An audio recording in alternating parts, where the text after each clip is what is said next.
যে পাত্রে আমার নবীজি প্রস্রাব মুবারক করেছেন, সাহাবায়ে কেরাম সেইগুলো দেখে ওনার বাহিরে ফেলতে মন চাই নাই। কারণ কি? আমার নবী জিজ্ঞেস করে, সাহাবীরে আমি রাত্রে এখানে একটি বালতিতে একটি পাত্রে প্রস্রাব করেছিলাম, ওই প্রস্রাবগুলো কই? সাহাবী বলে, ইয়া রাসূলুল্লাহ, আপনি বলছেন ওইগুলো প্রস্রাব? আমি দেখার মতো শরবত মনে করেছিলাম। আমি দেখেই মনে করেছিলাম কি শরবত, আমি দেখেই মনে করেছিলাম শরবত। তো কি করেছো ইয়া রাসূলুল্লাহ? ওই প্রস্রাব মুবারক গুলো শরবত মনে করে আমি যখন পান করছিলাম, প্রত্যেকটি ফোঁটা আমার গন্ডনালী দিয়ে যখন আমার পেটে যাচ্ছিল, মনে হচ্ছিল প্রস্রাব নয়, শরবত নয়, আমি অমৃত কিছু পান করছি। বলেন না সুবহানাল্লাহ। আল্লাহর রাসূল সাল্লাল্লাহু তাআলা আলাইহি ওয়াসাল্লামের উপরে যে কোরআন নাজিল হয়েছে, ওই কোরআনে পাকের সূরাতুশ শুরা আয়াত নাম্বার 23 আল্লাহ সুবহানাহু ওয়া তাআলা জানাচ্ছেন, বিসমিল্লাহির রহমানির রহিম, কুল লা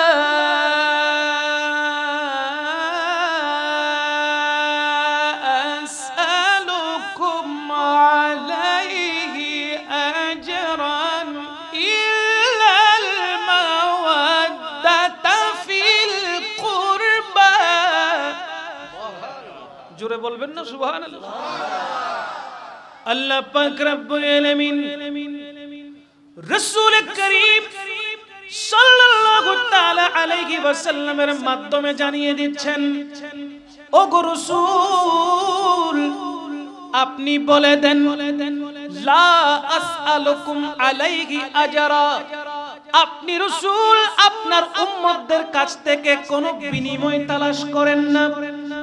ইয়া রাসূলুল্লাহ, আপনি বলে দেন, আপনার উম্মতদের কাছ থেকে আপনি কোনো বিনিময় আশা করেন না, বিনিময় তালাশ করেন না। মানুষ বিনিময় ছাড়া কোনো কাজ করে? যেখানে লাভ আছে মানুষ সেইখানে দৌড়ায়, আর যেখানে লাভ নাই সেইখানে মানুষ হাতও বাড়ায় না। ঠিক কিনা বলেন? লাভ হলে লোহা কাঁধে তুলে নেয়, আর লাভ যেখানে নাই সেখানে তুলাও বলেন না, তুলাও তুলে না। তাহলে যেখানে লাভ সেখানে মানুষ ছুটে যায়, আর যেখানে লাভ নাই ছুটে যাওয়া তো দূরের কথা, হাতও বাড়ায় না। কথা বলেন ঠিক কিনা? আমার রাসূল সাল্লাল্লাহু আলাইহি ওয়াসাল্লাম আমাদেরকে আল্লাহর পরিচয় দিয়েছেন, আমাদেরকে আল্লাহ পাক রব্বুল আলামিনের 99 গুণবাচক নামের পরিচয় দিয়েছেন, জান্নাত এবং জাহান্নামের পরিচয় দিয়েছেন। কোন কাজ করলে জান্নাতে যাব, জাহান্নাম থেকে বাঁচতে পারবো, আমার দয়াল নবী সেই কাজ শিক্ষা দিয়েছেন।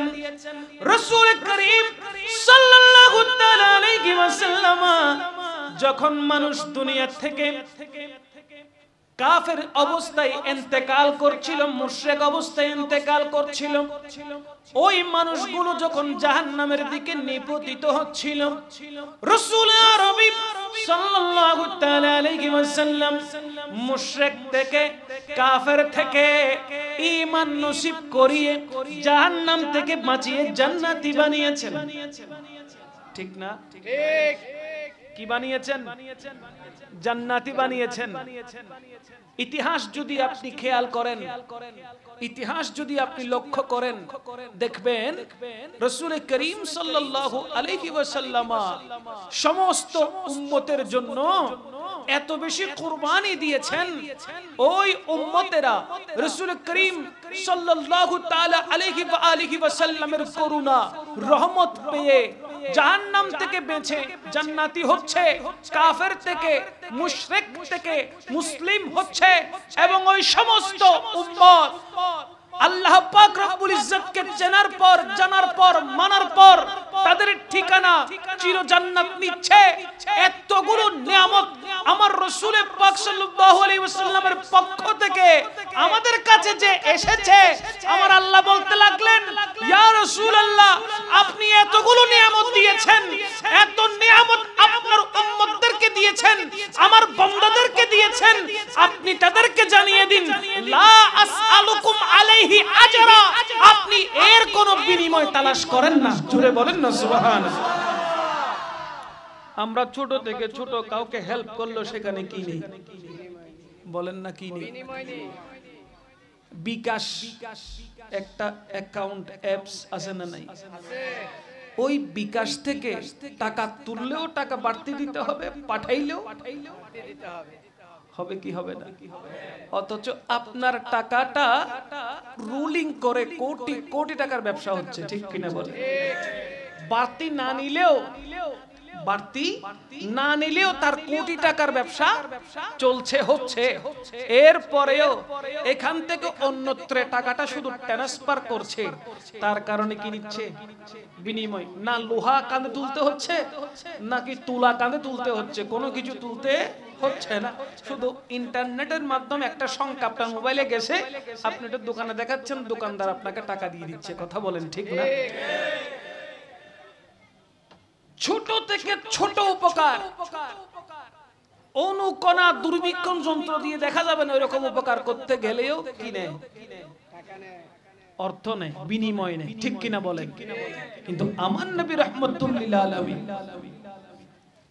আমার নবীজি এত কিছু দিয়েছেন, কোন উম্মতকে কি বলেছেন দাও আমাকে 1 বিঘা সম্পদের মালিক বানাই দাও? বলছে? আমাকে 1 বস্তা স্বর্ণ দাও? বলছে? আমাকে 1 বস্তা রিয়াল দাও? বলছে?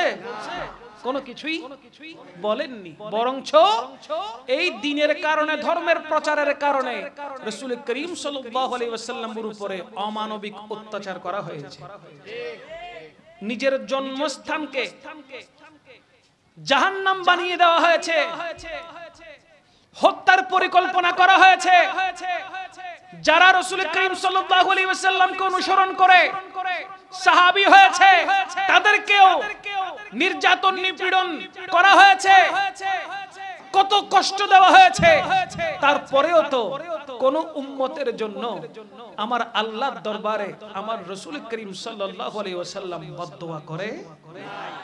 বরঞ্চ বলেছে, এ জিবরিল, আমার উম্মতরা আমাকে চিনছে না, যদি চিনতো তাহলে আজকে তারা আমাকে কেমন মানতো তুমি সেটা দেখতে পেতে। বদদোয়া তো দূরের কথা, বরঞ্চ উম্মতের হেদায়েতের জন্য, এক আল্লাহকে মানার জন্য সদা সর্বদা আল্লাহর দরবারে হাত তুলে তুলে ফরিয়াদ করেছেন। ঠিক না? এত নিয়ামত আল্লাহর পক্ষ থেকে বান্দাদেরকে এনে দিয়েছেন, উম্মতদেরকে এনে দিয়েছেন, আর ওই উম্মতেরা জোট বেঁধে একত্রিত হয়ে আমার নবীর শানে বিয়াদবি করতে বিন্দু পরিমাণ চিন্তা করে না। ঠিক না? ঠিক। আল্লাহর রাসূল সাল্লাল্লাহু আলাইহি ওয়াসাল্লামের শানে বিয়াদবি করে, গুস্তাখি করার পরে সে যদি 5 ওয়াক্ত নামাজ পড়তে পড়তে কপাল আর হাঁটু কালো করে ফেলে, তার ওই নামাজ আল্লাহর দরবারে পৌঁছাবে না। একদিকে নবীজির সাথে বিয়াদবি, অপরদিকে রোজা রাখতে রাখতে 365 দিনের মধ্যে 5 দিন না রেখে 360 দিন রোজা পালন করতেছে। নফল রোজা এবং ফরজ রোজা পালন করছে। রোজা রাখতে রাখতে মোটা থেকে যদি শুটকির মতো চিকন হয়ে যায়, এরপরেও তার ওই রোজা আল্লাহর দরবারে কি পৌঁছাবে? কেন পৌঁছাবে না? সে তো নামাজও পড়ছে, রোজাও রাখছে, তো তার রোজা, তার নামাজ আল্লাহর দরবার পর্যন্ত পৌঁছাবে না। এটার কারণ কি? বলে এটার কারণ হলো ওই বান্দা আল্লাহর রাসূল সাল্লাল্লাহু আলাইহি ওয়াসাল্লামের সাথে গুস্তাখি করে, বিয়াদবি করে। সুতরাং যারা নবীজির সাথে বিয়াদবি করে, তাদের ইবাদত আল্লাহর দরবার পর্যন্ত পৌঁছায় না। আল্লাহ পাক রব্বুল আলামিন না মানলে, আল্লাহকে না চিনলে, কুফরি অবস্থায় থাকলে, তওবা করার পর আল্লাহ পাক ওই কাফের থেকে মুমিন বানানোর সুযোগ আছে না নাই? আল্লাহ মুশরিককে maaf করে দেয়, কাফেরকে maaf করে দেয়, কিন্তু গুস্তাখে রাসূলকে কখনো maaf করবে না। তাই সাবধান থাকতে হবে। আল্লাহর রাসূল সাল্লাল্লাহু আলাইহি ওয়াসাল্লামকে চেনার মতন চিনতে হবে, যেভাবে সাহাবায়ে কেরাম চিনেছেন ওইভাবে চিনতে হবে।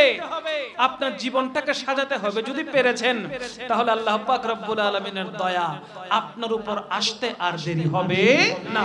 আল্লাহ পাক রব্বুল আলামিন কুরআনুল কারীমের মধ্যে জানাচ্ছেন, ইয়া রাসূলুল্লাহ, আপনার উম্মতদেরকে জানিয়ে দেন, আপনি যত নিয়ামত দিয়েছেন কোন নিয়ামতের বিনিময়ে আপনি তালাশ করেন না, ইল্লাল মাওয়াদ্দাতা ফিল কুরবা, কোন বিনিময় আপনি তালাশ করেন না, ইল্লাহ, তবে আপনি উম্মতদেরকে জানিয়ে দেন, আপনার উম্মতদেরকে বলে দেন, ঘোষণা দেন, আপনার নিকটবর্তী যারা রয়েছে আলে বাইত রাসূলকে তারা যেন মুহাব্বত করে।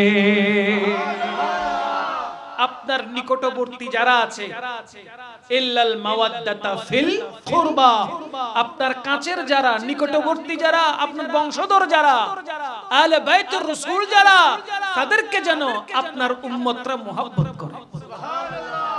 মুহাব্বত যদি আহলে বাইত রাসূলকে করা হয়, আমার নবী কি খুশি হবে না? আচ্ছা, আমার নবী যদি খুশি হয় তাহলে আল্লাহ কি খুশি হবে না? কোরআন কি বলে? কুনতুম তুহিব্বুনাল্লাহ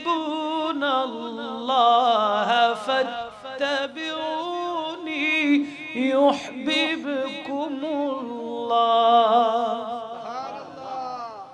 আমার নবীকে মুহাব্বত করলে আল্লাহ নিজে খুশি হয়ে যায়, আল্লাহ বান্দার উপরে রহমত নাজিল করে।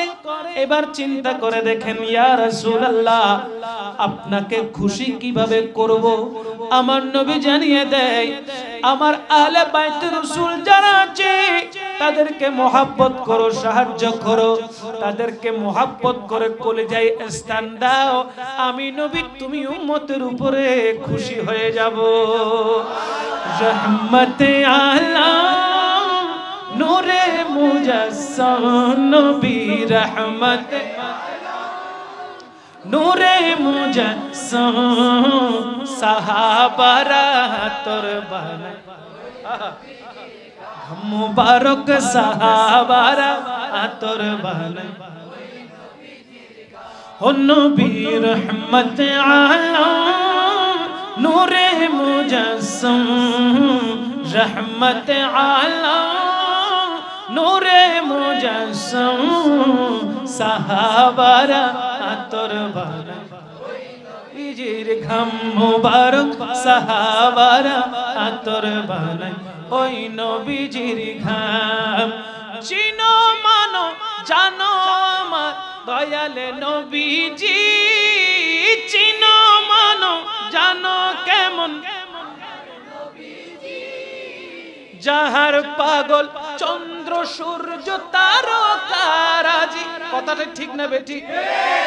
চিনো মানো জানো কেমন আমার নবীজি, যাহার পাগল চন্দ্র সূর্য তারকারাজি, যাহার পাগল চন্দ্র সূর্য তারকারাজি।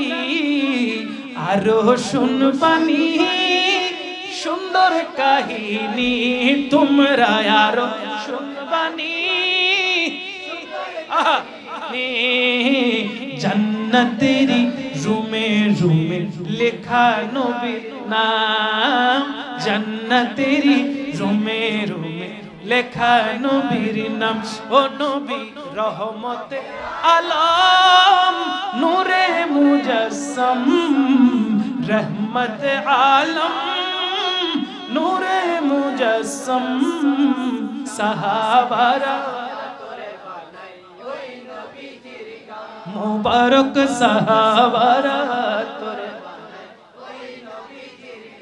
বলেন না সুবহানাল্লাহ।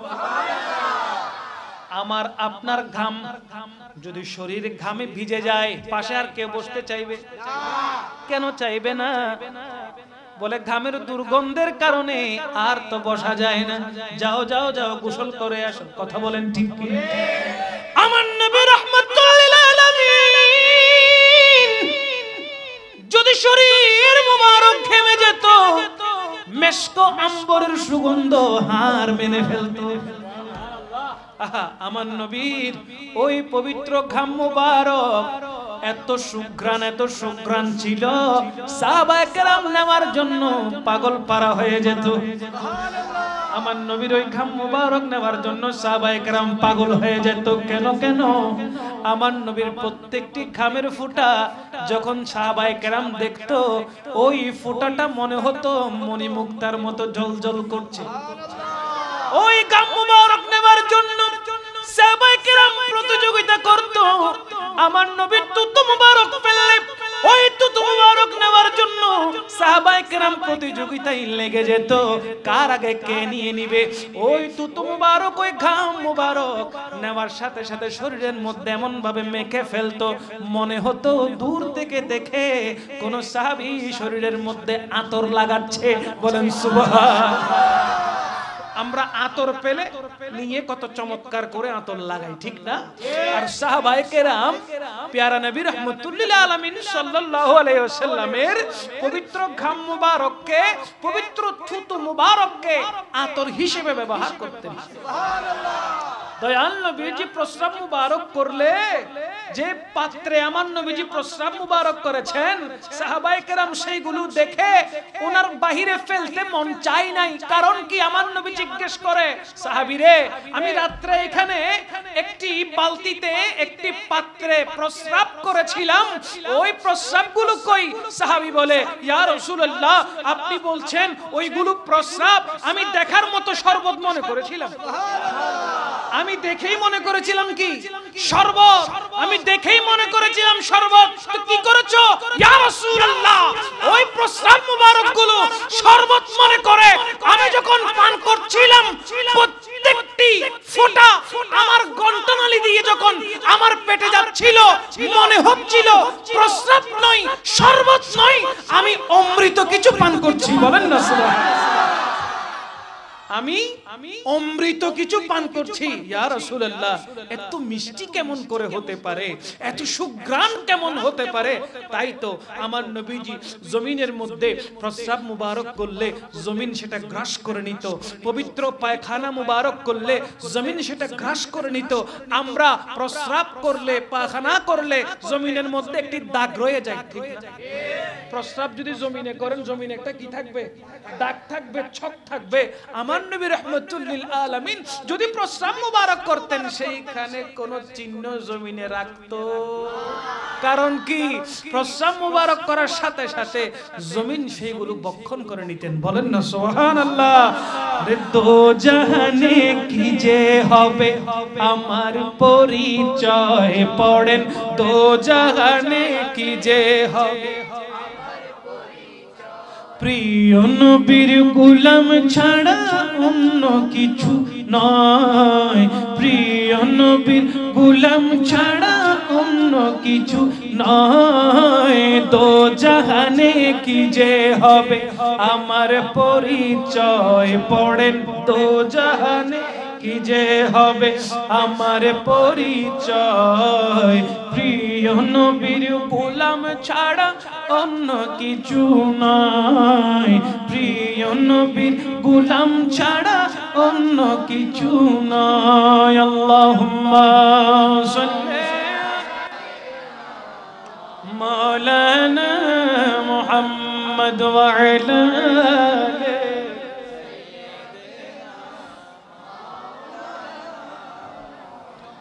তাহলে কন্ডিশন কি? আমার নবীকে পেতে হলে নবীর বংশধরকে মুহাব্বত করতে হবে, আহলে বাইতে রাসূলকে মুহাব্বত করতে হবে। আহলে বাইতে রাসূল মুহাব্বত করার ফলে, ওই মুহাব্বতের ফলে আমার নবী ওই উম্মতের উপরে রাজি হয়ে যাবে। নবী রাহমাতুল্লিল আলামিন সাল্লাল্লাহু আলাইহি ওয়াসাল্লাম কোন উম্মতের উপরে যদি রাজি হয়ে যায়, উম্মতের উপরে যদি খুশি হয়ে যায়, সাথে সাথে আমার নবীর খাতিরে কে খুশি হয়? বলেন না কে খুশি হয়? প্রমাণ কি? কোরআনে আছে না নাই? অনেকে বলে নবীর থেকে চাইও না, ডাইরেক্ট চাও কার কাছে? ডাইরেক্ট কিছু পার্টি আছে না নাই? বলেন না আছে না নাই? তাদেরকে বলবেন ওযু ছাড়া নামাজ পড়িয়ালা, নামাজ হইয়া যাইব। কেন? ডাইরেক্ট পার্টি না তোরা, ওযুর কি দরকার? মাধ্যম দরকার তো নাই, ডাইরেক্ট। কথা বলেন না ঠিক কিনা? ওযু করে পবিত্র হইতেছো, তারপর মসজিদে যাচ্ছ, আল্লাহকে ডাকছো, তারপরে চাচ্ছো। আরে তো কিছু দরকার কি? তুমি তো ডাইরেক্ট পার্টি, তো তোমার ওযুরও দরকার কি, গোসলেরও দরকার কি? ডাইরেক্ট চাও। কথা বলেন না কেন? আমাদের তো পবিত্র হওয়ার জন্য কি লাগে? ওযু লাগে। তো ওযুটা মাধ্যম না? কথা বলে না কেন? আমাদের পবিত্র হতে কি লাগে? পবিত্র হওয়ার জন্য আমাদের ওযু শর্ত হয়। মসজিদে যাওয়ার জন্য ওযু শর্ত, মুসাল্লায় দাঁড়ানোর জন্য ওযু শর্ত, কোরআন ধরার জন্য, পড়ার জন্য ওযু শর্ত। যদি গোসল ফরজ হয় তখনও গোসল করতে হবে কি হবে না? তো গোসল করা ছাড়া, ওযু করা ছাড়া আপনি পবিত্র হইতে পারছেন না, ইবাদত করতে পারছেন না, আল্লাহকে ডাকতে পারছেন না। তো সরাসরি ডাইরেক্ট কি সবকিছু পাওয়া যায়? ডাইরেক্ট বাবা কোনো কিছু পাওয়া যায়? মাধ্যম লাগবে কি লাগবে না? যেন কোরআন বলছে ওয়াবতাগু ইলাইহিল ওয়াসিলা, ওসিলা তালাশ করার জন্য বলেছেন কে? ডাইরেক্ট যদি সন্তান আসতো এত কষ্ট করে বিয়ে করতো না কেউ, ঠিক কি না? প্রতিটা বিবাহিত পুরুষকে জিজ্ঞেস করেন কেমন চলে ভাই দিনকাল, কেন চলর? শুধু এই কথা বলার সাথে সাথে ও বুকনো হই সবাই বহুত কষ্ট আছে। বিয়ে ন করে দিয়ে বালা আসিলাম, বিয়ে করে দুঃখ থরি গেই, এরকম বলছে, আছে না নাই? করি নাই, সময় একরকম কেটেছে, করার পরে ভাই রে ভাই কইস না, কেন কি হয়েছে? 10টার পর যদি হয় প্রত্যেক মিনিটের হিসাব লাগে, ঠিক না বে ঠিক? 10টার পর যদি হয়ে যায় প্রত্যেকটা মিনিটের হিসাব লাগে। ঘর থেকে বের হয়েছে, আধা ঘন্টা পার হয়েছে, প্রতি মিনিটে মিনিটে ফোন আসে, কি করছো, কোথায় আছো, আসো না। কথা বলেন ঠিক কি না? এত প্যারা কোন পুরুষ নিত না যদি সন্তান ডাইরেক্ট আসতো, ঠিক কি না বলেন? কোনো কিছু মাধ্যম ছাড়া হয় না, প্রত্যেক কিছুর ওসিলা আছে না নাই? নিচতলা থেকে দোতলা উঠছেন, সিঁড়ি হচ্ছে মাধ্যম। সন্তান দুনিয়াতে আসছে, বউ হচ্ছে মাধ্যম। আল্লাহ পাক রব্বুল ইজ্জতকে পেতে চাচ্ছেন, আমার রাসূলকে করতে হবে মাধ্যম। নবী ছাড়া কোনো উপায়, নবী ছাড়া কোনো উপায়, নবী ছাড়া কোনো উপায়। আল্লাহ কি বলে জানেন? ওয়া মিনান নাসি মান ইয়াকুলু আমান্না বিল্লাহি ওয়া বিল ইয়াউমিল আখির ওয়া মা হুম বিমুমিনিন।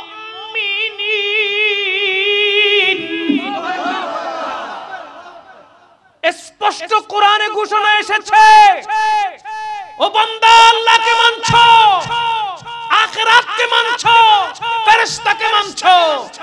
আমার আল্লাহ বলে ইয়া রাসূলুল্লাহ, ওই সমস্ত বান্দা আপনার সাথে ধোঁকাবাজি করছে, তারা মূলত মুসলমান নয়, তারা হলো বেঈমান।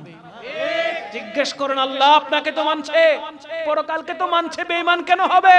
আল্লাহ পাক রব্বুল ইজ্জত আমার নবীকে বোঝাতে চাচ্ছেন, ইয়া রাসূলুল্লাহ আপনাকে তো তারা ছেড়ে দিয়েছে, আপনাকে তো তারা ছেড়ে দিয়েছে, তাহলে নবীজিকে ছাড়লে ঈমানদার হওয়া যায়?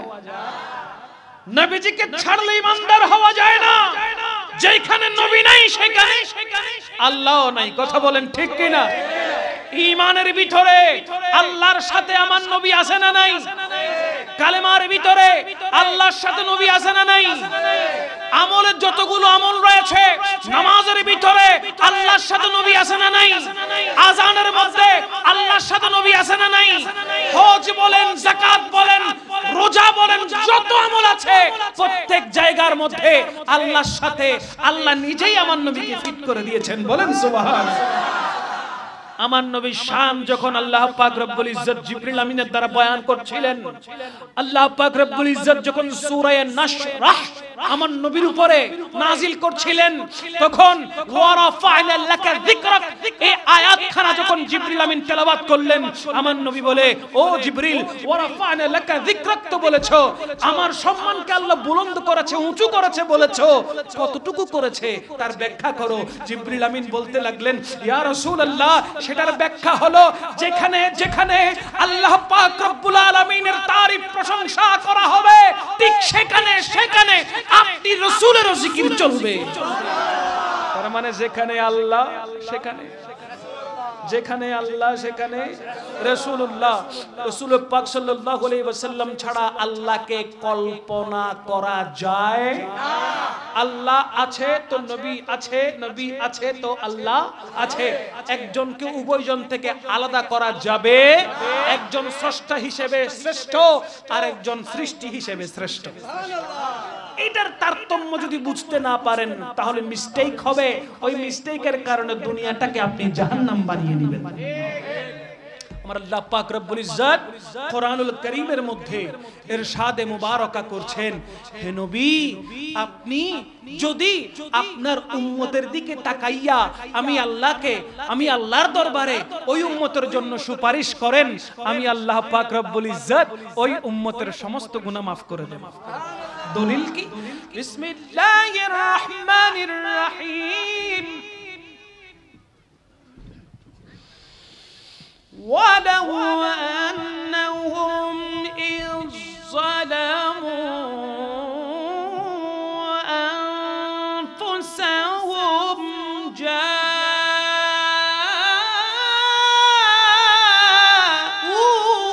فَاسْتَغْفَرُوا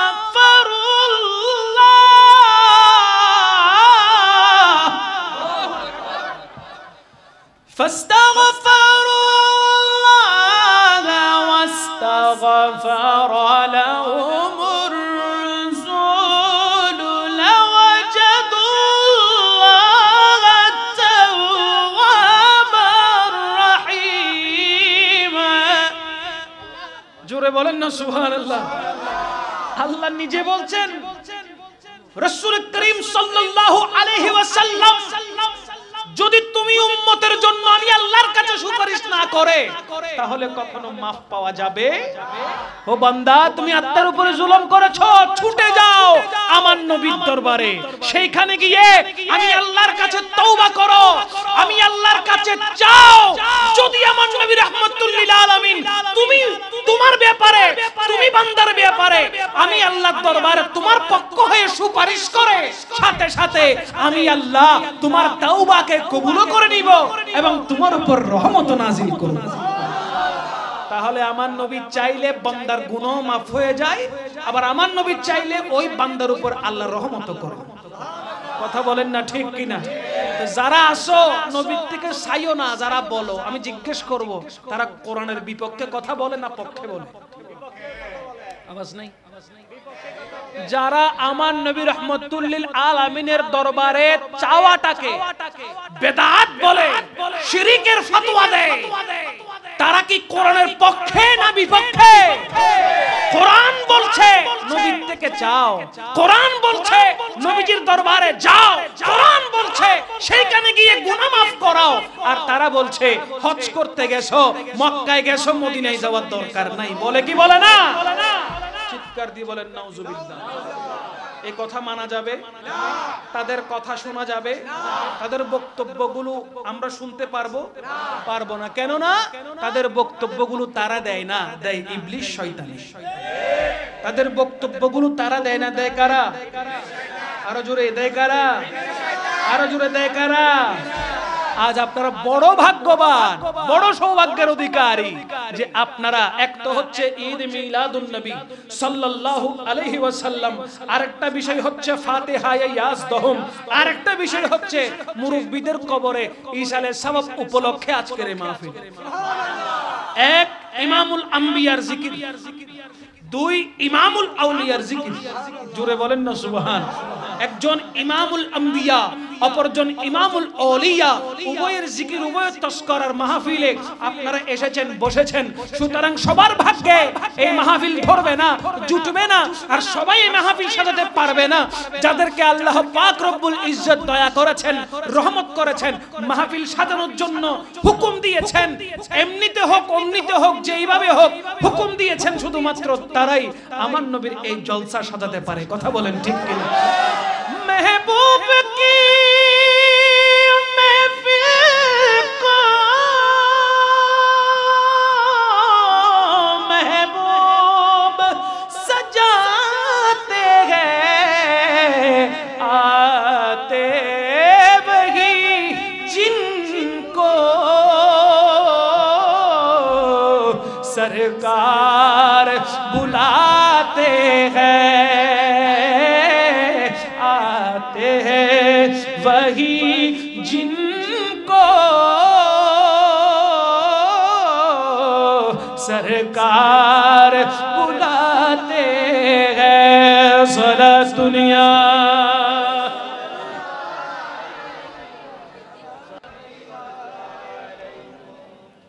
वो लोग खुदा शाहिद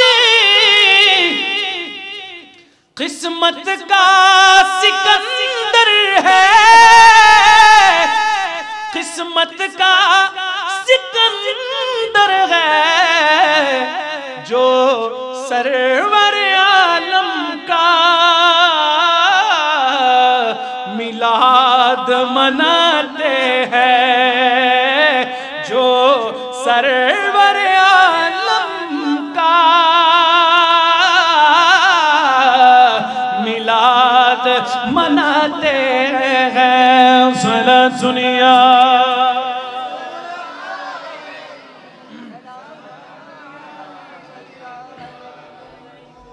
এবার আপনারা বলেন, আহলে বাইত রাসূলকে মুহাব্বত করলে কাকে পাওয়া যায়? কোরআন দ্বারা সাব্যস্ত, ঠিক কিনা বলেন? আহলে বাইত রাসূল সাল্লাল্লাহু আলাইহি ওয়াসাল্লামকে মুহাব্বত করলে আমার নবী খুশি হয়ে যায়, আর আমার নবী খুশি হলে আল্লাহ খুশি হয়ে যায়। তা আমাদের টার্গেট, মূল টার্গেটটা হচ্ছে কে? বলেন না কে? এজন্য আমরা আহলে বাইত রাসূলকে মুহাব্বত করি, রাসূল করিম সাল্লাল্লাহু আলাইহি ওয়াসাল্লামকে ভালোবাসি, এবং উভয়ের ভালোবাসার মাধ্যমে আমরা কাকে রাজি করার চেষ্টা করি?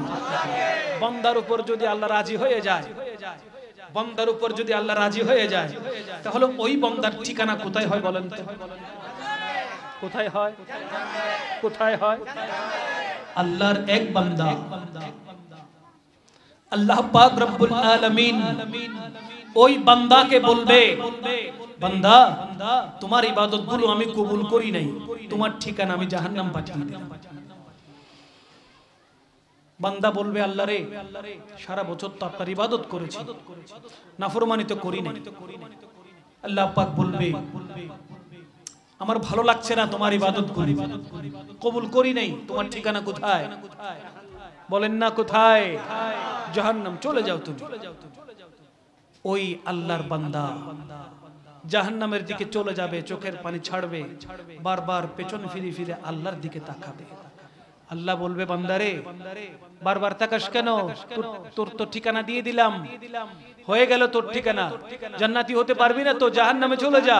ওই বান্দা বলবে, আল্লাহ তোমার নবী রাহমাতুল লিল আলামিন থেকে শুনেছিলাম তোমার নাম শুধু আল্লাহ নয়, মাঝে মধ্যে তুমি রহমানের সূরতে আসো, মাঝে মধ্যে তুমি রহিমের সূরতে চলে আসো। আল্লাহ রে, আমি বারবার পেছন ফিরে ফিরে তাকাচ্ছি শুধু একটা কারণে, তোমার কখন রহমতের সূরত চলে আসে আমি তো জানি না। হঠাৎ যদি ওই রহমতের সূরত চলে আসে, হয়তো তুমি আমার উপর দয়ার নজর দিতেও পারো। আল্লাহর ওই বান্দা এই কথা বলতে দেরি হবে, আল্লাহর রহমানের সূরতে আসতে দেরি হবে। আল্লাহ বলবে, থাম, তোর কথার উপর আমি খুশি হয়ে গেলাম। এই জাহান্নামের ফেরেশতারা, জাহান্নাম ক্যান্সেল, তাকে জান্নাতে নিয়ে যাবে। আল্লাহর চাইতে বড় দয়াবান আর কেউ হতে পারে না। শুধু ওসিলা লাগবে, কি লাগবে? আল্লাহ পর্যন্ত পৌঁছার জন্য, আল্লাহর দয়া নেওয়ার জন্য বহুত রকমের ওসিলা আল্লাহ পাক রব্বুল আলামিন ছড়িয়ে ছিটিয়ে দিয়েছেন। শুধু বুঝে নিতে হবে কোন ওসিলা ধরলে, কোন রশি ধরলে আল্লাহ পর্যন্ত পৌঁছানো যাবে। শুধু ওই রশি পর্যন্ত আপনাকে ধরতে হবে, ওই রশি পর্যন্ত আপনাকে যাইতে হবে। যদি একটাবার সঠিক রশি ধরতে পেরেছেন, তাহলে ওই রশি আপনাকে ঝুলতে ঝুলতে নিয়ে যাবে আল্লাহর দরবার পর্যন্ত। আল্লাহ কত বড় দয়াবান। মানুষের সমস্ত জীবনের গুনাহ মাফ করে দিতে আল্লাহ মুহূর্ত সময় নেবেন না। মানুষের সমস্ত গুনাহ মাফ করে দিতে আল্লাহ মুহূর্ত সময়। এক বান্দা আল্লাহকে বলবে, আল্লাহ আমি তো গুনাহ করতে করতে শেষ, তোমার ইবাদত করতে পারি নাই, রোজা রাখতে পারি নাই, ঠিক মতো নামাজ পড়তে পারি নাই, আল্লাহ আমি জানি আমার ঠিকানা জাহান্নাম। তখন আল্লাহ বলবে, তুই জানিস তোর ঠিকানা জাহান্নাম, না কোনো ইবাদত করলি, না আমি আল্লাহর দরবারে সিজদা করলি, না রোজা রাখলি, না যাকাত দিলি, না হজ করলি, কিছুই তো করলি না, তোর কোনো আমলই নাই, যা তোর ঠিকানা জাহান্নাম। যা তোর ঠিকানা কোথায়? জাহান্নাম। ওই লোক করবে কি জানেন? জাহান্নামের ফেরেশতা হাত ধরার আগে, অ্যারেস্ট করার আগে, বেরি পারানোর আগে ওই বান্দা দৌড় দিয়ে জাহান্নামের দিকে চলে যাবে। আল্লাহ বলবে, এই থাম, জাহান্নামে যাওয়া কি বড় শখ হয়েছে? বলে, আল্লাহ দুনিয়ায় থাকা অবস্থায় আপনি কত হুকুম করেছেন, কোন হুকুম তো পালন করি নাই। নামাজ পড়তে বলেছেন, নামাজ পড়ি নাই। রোজা রাখতে বলেছেন, রোজা রাখি নাই। সামর্থ্যবান হওয়ার পরেও হজ করি নাই, যাকাত দেই নাই। আল্লাহ সমস্ত হুকুম অমান্য করেছি, আজকে আপনি দয়া করে আমাকে জাহান্নাম যাইতে বলছেন। আজকেও যদি অমান্য করি তাহলে কেমনে চলে? জুড়ে বলেন না সুবহানাল্লাহ। আপনি জাহান্নাম দিচ্ছেন, আমার ওটা ভালো লেগেছে, দিচ্ছেন তো কোনটা কিছু, বাস আমি জাহান্নামের দিকে চলে যাচ্ছি। আল্লাহর এটা পছন্দ হয়ে যায়। আল্লাহ পাক রব্বুল ইজ্জত বলবে, আহা এই জাহান্নামী, তুই এখন আর জাহান্নামী নাই, আমি আল্লাহ জাহান্নাম থেকে তোর নাম কেটে দিলাম, যা তুই এখন জান্নাতে চলে যা। এবার বুঝেন আল্লাহ পাকের দয়া কতটুকু। শুধু নিতে জানতে হবে, শুধু নিতে জানতে হবে। আমার নবীকে কষ্ট দিয়েছেন, আল্লাহ রাজি থাকবে? কথা বলেন। আমার নবীজিকে কষ্ট দিয়েছেন, আল্লাহ রাজি থাকবে? নবীর বংশধরদেরকে কষ্ট দিয়েছেন, আল্লাহ রাজি থাকবে? মানুষ হয়ে অন্য মানুষকে কষ্ট দিচ্ছেন, আল্লাহ রাজি থাকবে? মানুষের হক নষ্ট করছেন, আল্লাহ রাজি থাকবে? না রে ভাই, আল্লাহ রাজি থাকবে না। সুতরাং সবাইকে আল্লাহর হুকুম মান্য করে, যেভাবে আল্লাহ পাক রব্বুল ইজ্জত হুকুম করেছেন ওইভাবে আমাদেরকে চলতে হবে। চলতে পারলেই আল্লাহর পক্ষ থেকে রহমত আসতে দেরি হবে। মুহাম্মাদের নাম ছিলি বুলবুলি তুই আগে, মুহাম্মাদের নাম জপেছিলি বুলবুলি তুই আগে, তাই কি রে তোর কণ্ঠের গান, তাই কি রে তোর কণ্ঠের গান এমন মধুর লাগে, ওরে এমন মধুর লাগে। মুহাম্মাদের নাম জপেছিলি বুলবুলি তুই আগে, সারা দুনিয়া হাবিবাল্লাহ। আল্লাহ পাক রব্বুল আলামিন যে হুকুম সূরা শূরার মধ্যে দিয়েছেন, সেই হুকুমের ভিতরে রাসূল করিম সাল্লাল্লাহু আলাইহি ওয়াসাল্লামের বংশধর হুজুর গৌস পাক বড় পীর আব্দুল কাদের জিলানী আছেন না নাই? তিনি এমন একজন পবিত্র জাতে মুকদ্দাসা, যিনি হাসানীয় আবার হুসাইনীয়। বাবার বংশের দিক থেকে হাসানি, মায়ের বংশের দিক থেকে হুসাইনি। পীরানে পীর দস্তগীর বড় পীর আব্দুল কাদের জিলানী রাদিয়াল্লাহু তাআলা, ওনার জীবদ্দশায়, ওনার জন্মলগ্ন থেকে শুরু করে দুনিয়া থেকে পর্দা করার মুহূর্ত পর্যন্ত গোটা জীবনটাই কারামতে ভরপুর। গোটা জীবনটাই কারামতে। মায়ের গর্ভে আসা সেটাও একটা কারামত। কেন কারামত বলছি? কোন 60 বছরের 60 বছরের কোন রমণী বাচ্চা পেটে নিতে পারবে? নিতে পারবে না। কিন্তু আমার গৌস পাক যখন ওনার আম্মা জানের শেকমে পাকে এসেছেন, তখন উম্মুল খায়ের ফাতেমা রাদিয়াল্লাহু তাআলা আনহার বয়স ছিল 60 বছর। তো এটা কি কারামত নয়? গৌস পাক বড় পীর আব্দুল কাদের জিলানী গর্ভে থাকা অবস্থায় অনেক অলৌকিক ঘটনা আল্লাহর পক্ষ থেকে ঘটে গিয়েছিল। আম্বিয়া কিরাম, ফেরেশতা কুল, রাসূল করিম সাল্লাল্লাহু আলাইহি ওয়াসাল্লামের সহধর্মিণীগণ উপস্থিত হয়ে হয়ে তাদের পরিচয় দিয়ে দিয়ে হযরতে উম্মুল খায়ের ফাতেমা রাদিয়াল্লাহু তাআলা আনহাকে শুভ সংবাদ দিয়ে যেতেন। খুদ আমার রাসূল করিম সাল্লাল্লাহু আলাইহি ওয়াসাল্লাম তিনি নিজেই হযরতে আবু সালে মুসা জঙ্গি দোস্ত রহমতুল্লাহি আলাইহি গৌস পাকের আব্বা জানকে শুভ সংবাদ দিয়েছেন, হে আবু সালে মুসা, তোমার গর্ভে, তোমার ওরসে, তোমার বংশে আমি রাসূল করিম সাল্লাল্লাহু আলাইহি ওয়াসাল্লামের বংশধর আসছে। বলেন না সুবহানাল্লাহ। যিনি আমার নবীজির পক্ষ থেকে শুভ সংবাদ প্রাপ্ত, সে গৌস পাক বড় পীর আব্দুল কাদের জিলানী রাদিয়াল্লাহু তাআলা, যিনি দুনিয়ার জমিনে যখন এসেছেন তখন রোজা মুখে নিয়ে দুনিয়াতে এসেছেন। কোন শিশু রোজা রাখতে পারে না। তিনি কোনো একদিন নয়, বরঞ্চ কন্টিনিউ 30 দিন তিনি রোজা পালন করেছেন। জন্ম লগ্ন থেকে ওনার রোজা কোনোদিন কাজা হয় নাই। তিনি হচ্ছেন গৌস পাক বড় পীর আব্দুল কাদের জিলানী, যার জন্ম লগ্ন থেকে শরীয়তের উপরে আল্লাহ পাক রব্বুল আলামিন ওনাকে দুনিয়াতে এনেছেন। সেই গৌস পাকের কারামত যখন আমরা বয়ান করি তখন অনেকেই এটার পিছনে ভেটু দেয়। দুরু কিচ্ছা কাহিনী কতগুলো বলতেছে, তার কোনো ডকুমেন্ট নাই। ডকুমেন্ট যদি লাগে আপনাদের কষ্ট করে আমাদের শরণাপন্ন হতে হবে, আসতে হবে। কেননা হাদিসে মুবারকার মধ্যে যেভাবে সনদ আছে, গৌস পাকের প্রত্যেকটি কারামতের পেছনে সনদ আছে। জোরে বলেন না সুবহানাল্লাহ। আল্লাহ পাক রব্বুল ইজ্জত পীরানে পীর দস্তগীরের ইশকে মুহাব্বতে বাকি জীবন অতিবাহিত করার তৌফিক দান করুন। সরকারে গৌসে আযম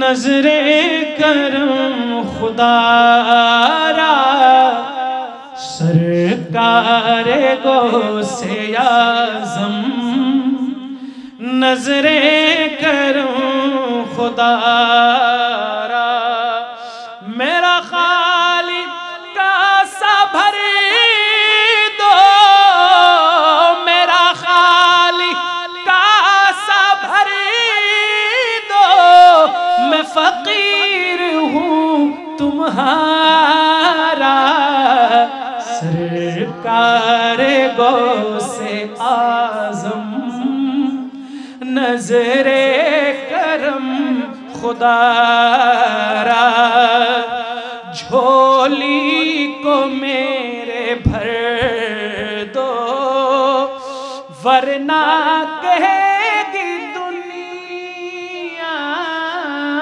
झोली को मेरे भर दो, वरना कहेगी दुनिया, ऐसी सखी का मंगता, ऐसी सखी का मंगता, फिरता है मारा मारा, सरकार गौसे आज़म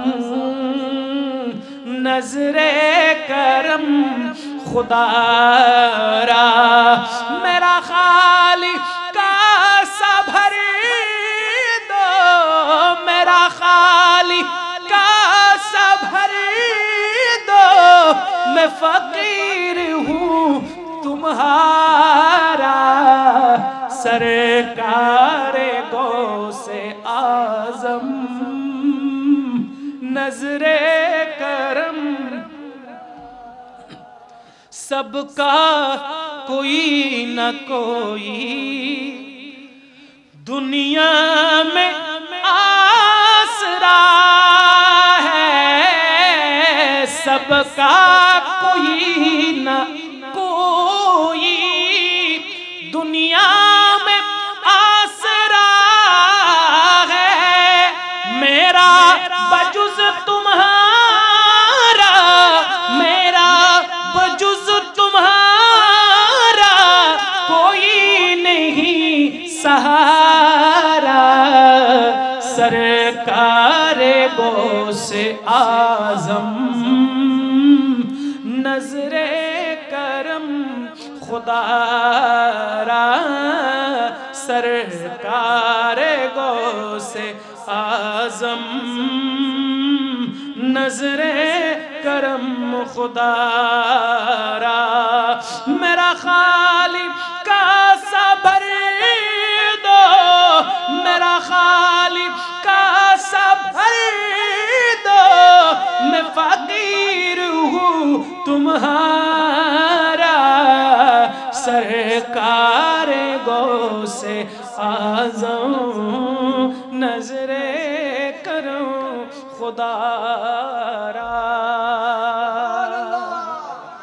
मोहब्बत आवाज़े बोलें ना सुभान गौस पाक बड़ो फिर अब्दुल कादिर जिलानी রাদিয়াল্লাহু তাআলা যার ইবাদত এমন বেশি ছিল যিনি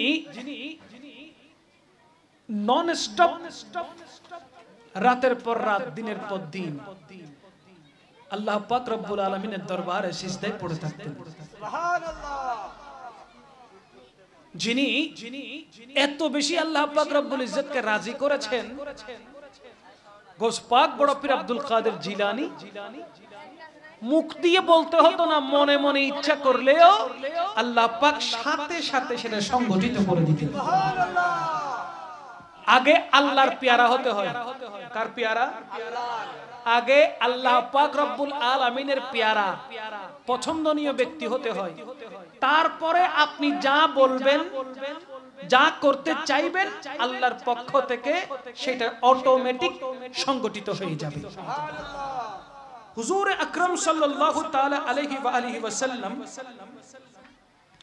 হাদিস মুবারাকা ইরশাদ করছেন قال رسول الله صلى الله عليه وسلم নিয়াতুল মুমিনে খায়রুম মিন আমালিহি আমার নবী বলতে লাগলেন আমার উম্মতের মধ্যে এমন কিছু উম্মত এমন কিছু মুমিন যারা যাদের নিয়ত তার আমল থেকে উত্তম হয়ে যায় নিয়ত করছে নেক নিয়ত এখনো আমল করে না এই নেক নিয়ত করেছে এমন কিছু মুমিন আছে যারা নিয়ত করলে সেটা আমল থেকে উত্তম হয়ে যায় সুবহানাল্লাহ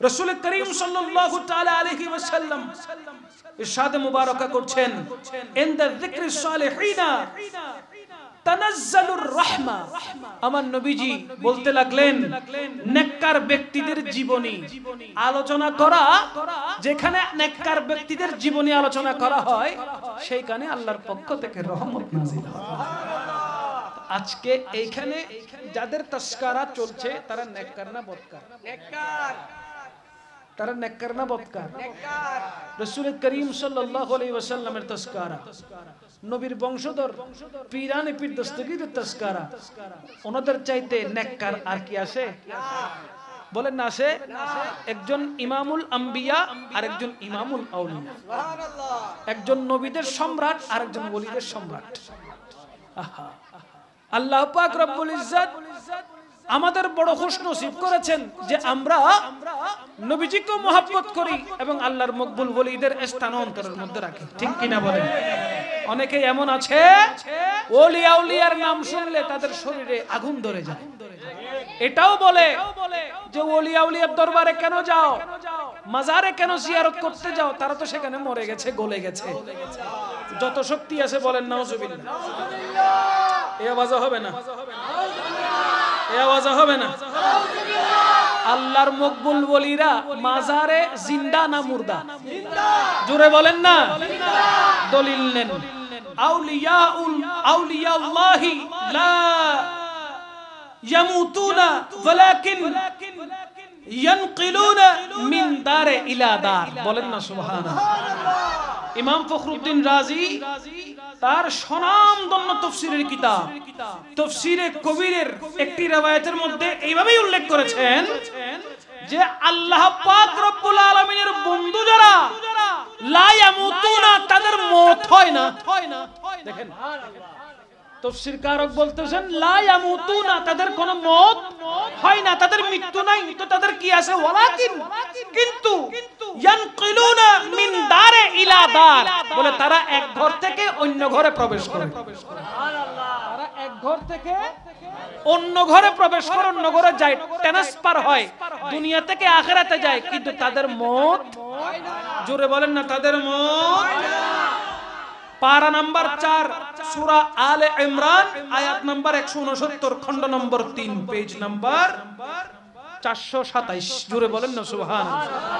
তাফসীরি কিতাবটা একটু দেখে নেবেন, দেখলেই বুঝবেন হযরত আল্লামা ফখরুদ্দিন রাজি রাহমাতুল্লাহি আলাইহি কত চমৎকার করে আল্লাহর মকবুল ওলিদের শান বয়ান করেছেন। সুবহানাল্লাহ।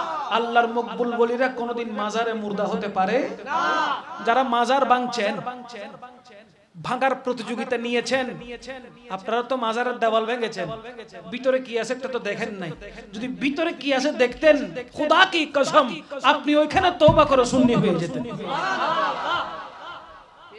ভাঙছেন তো দেওয়াল, ভাঙছেন গেট, এগুলো কেন ভাঙছেন? ডাইরেক্ট মাজার ভাঙেন। যদি ওই ক্ষমতা থাকে, দেওয়াল ভাঙিয়েন না, দেওয়াল দরকার নাই, দেওয়াল ভাঙবেন না, ডাইরেক্ট মাজারে যান, মাজারে গিয়ে ভাঙেন, দেখবেন যিনি সাহেবুল মাজার তিনি সেইখানে শুয়ে আছেন অক্ষত অবস্থায়। যারা আল্লাহর মকবুল ওলি তাদেরকে অক্ষত রাখেন কে? আল্লাহ। তাদের কাফনের কাপড়েও দাগ লাগাতে পারে, কবরকে ওই ক্ষমতা আল্লাহ দেয়। জমি মালি नहीं होती, ज़मन मैला नहीं होता, मोहम्मद के गुलामों का कफन मैला, मोहम्मद के गुलामों का कफन मैला नहीं। 10 বছর, 20 বছর, 30, 40, 50 বছর আগে, 100 বছর আগে আল্লাহর মকবুল ওলিদেরকে আমার আল্লাহ পাক এখনো পর্যন্ত কবরের মধ্যে অক্ষত রেখেছে। প্রমাণ আছে না নাই?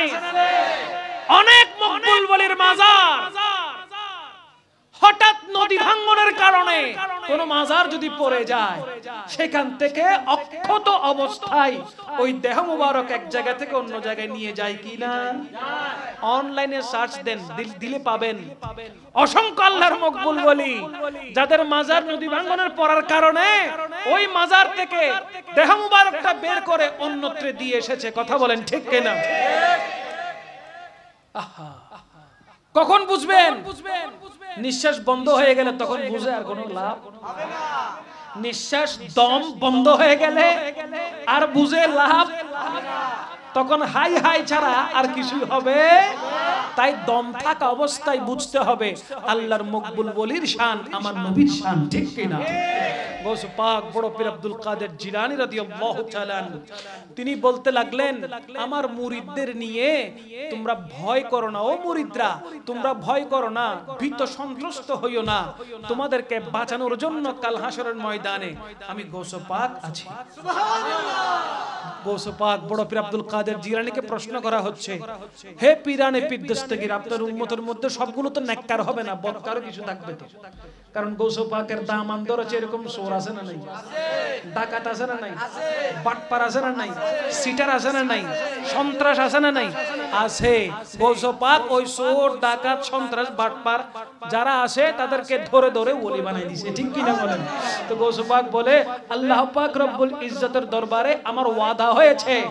কিরকম ওয়াদা? বলে আল্লাহ পাকের সাথে আমার ওয়াদা এটা হয়েছে, আমার মুরিদদের মধ্যে সবাই নেককার থাকবে না। ওগো আল্লাহ, আমি তো নেককার, আল্লাহ আমি তো নেককার, তুমি আমার দিকে তাকাও, আমি আমার মুরিদদের দিকে তাকাবো।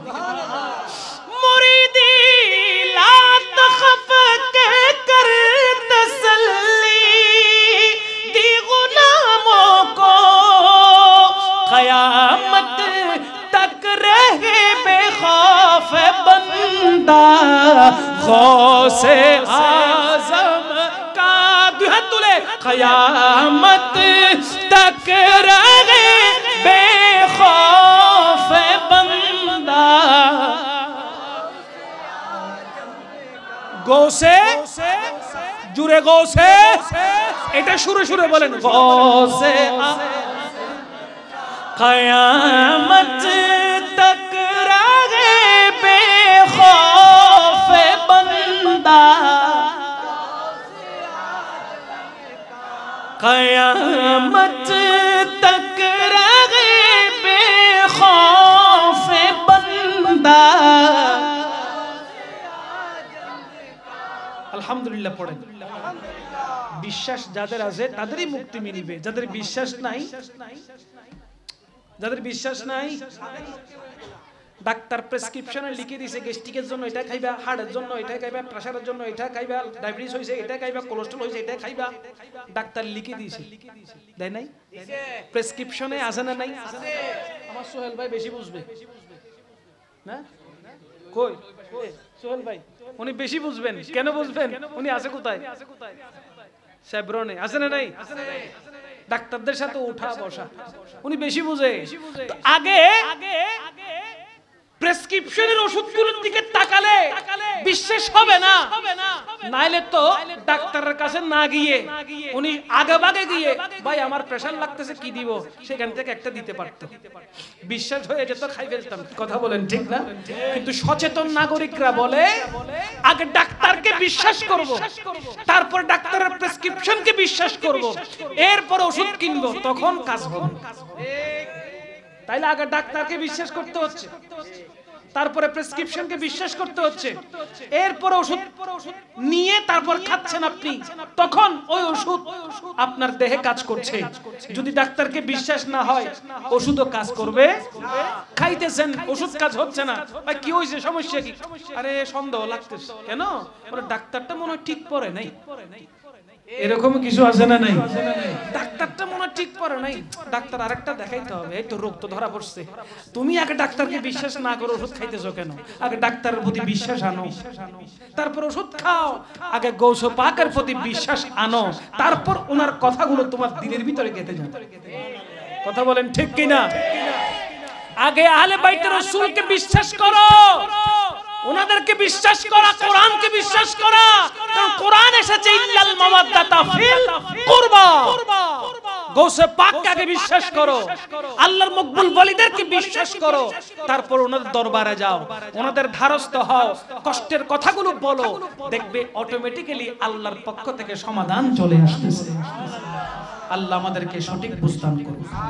আর একটু জোরে বলেন আল্লাহ পাক রব্বুল ইজ্জত আমাদেরকে সব সময় সঠিক পথে অবিচল থাকার তৌফিক দান করুন।